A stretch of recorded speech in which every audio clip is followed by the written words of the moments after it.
Hello there. Today we are talking about having friends. Uh, don't be a loner is the title of the message. So do not isolate yourself. It's a funny thing to be talking about right now in the middle of this isolation. We're isolating time, the corona quarantine. But you've got to remember these are things that you need to get right in your life. We need to be making these changes in our lives so that we can go forward the proper way. And so don't be a loner. Proverbs 18:1 is the text for today. And it may seem odd to begin here with a discussion on friendship, but there are many people who isolate themselves. There are many people who, for a variety of reasons, will isolate themselves or want to be isolated. And there are reasons for people to want to be isolated. Some people have been mistreated. Some people have been heartbroken. Some people are depressed. And any number of other reasons for people to isolate themselves. There may be legitimate times of short-term isolation, but as a general rule, isolation is foolishness. And so we need to come to this understanding that isolating ourselves is bad for ourselves, because we are people, like the last session we stated, we are people created to live in community. So as a general rule, we're going to read Proverbs 18:1, but as a general rule, the loner is a fool. Proverbs 18:1 says, "He who separates himself seeks his own desire. He quarrels against all sound wisdom."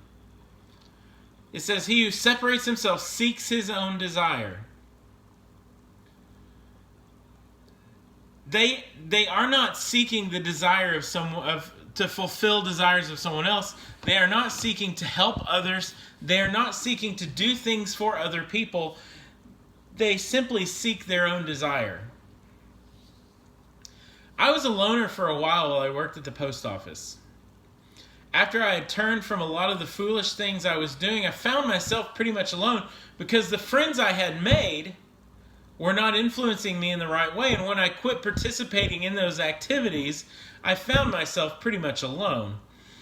I worked in hours at this job that kept me away from a lot of people. I was working the graveyard shift at times, and part of the time I was working the evening shift. I simply spent a lot of time alone.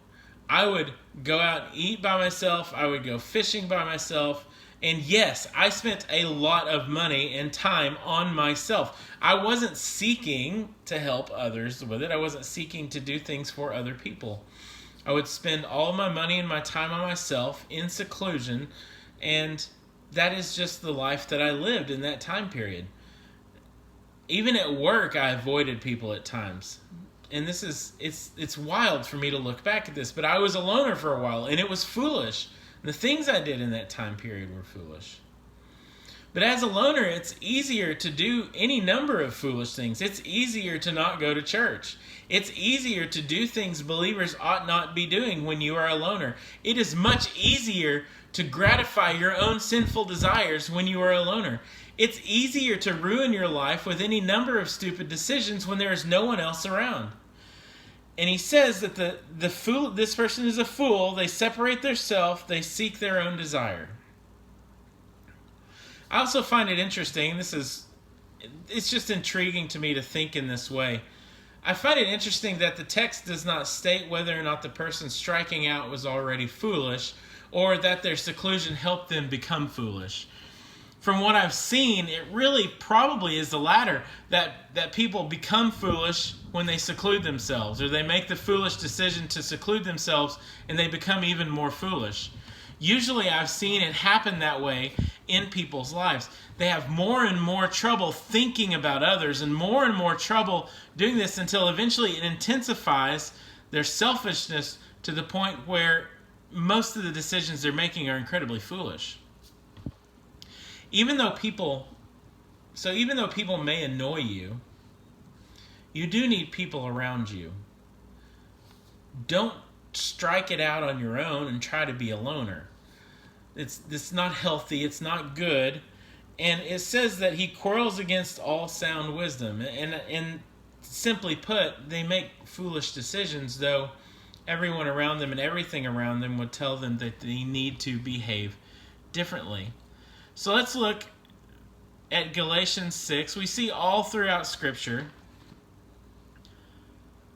that people need one another. And believers, if you're a Christian, you need to be around other Christians and around other believers. Look at Galatians 6:2. We read, "Bear one another's burdens, and thereby fulfill the law of Christ." This implies that we are to be people who are out bearing other people's burdens, out helping them, right? But it also implies that we need to have our own burdens borne, that we need to be people who are helped by others as well. So there needs to be these relationships in our lives where we are bearing the burdens of others and they are bearing our burdens and we are there with them. That is what the healthiness looks like. That is not a life in isolation. So now let's look at Hebrews 10:23. He says, "Let us hold fast the confession of our hope without wavering, for he who promised is faithful. And let us consider how to stimulate one another to love and good deeds." So be with these people so that we can work together to help each other to do good for others. It's not about seeking our own desire. It's about being outward focused and helping other people. Not forsaking our own assembling together, as is the habit of some, but encouraging one another, and all the more as you see the day drawing near. We need to be people. As we see the day drawing near, we see that time is coming to a close. Eventually it will come to a close. That Christ will return. And as we see and understand and know that Christ is going to return, we need to be people who are with each other, helping each other to do that, helping each other, stirring each other up to good works, not living in isolation and seeking our own desire. These commands are given, I believe, for our good. So rather than living as selfish fools, we are to be found among the people of God, living in community with them.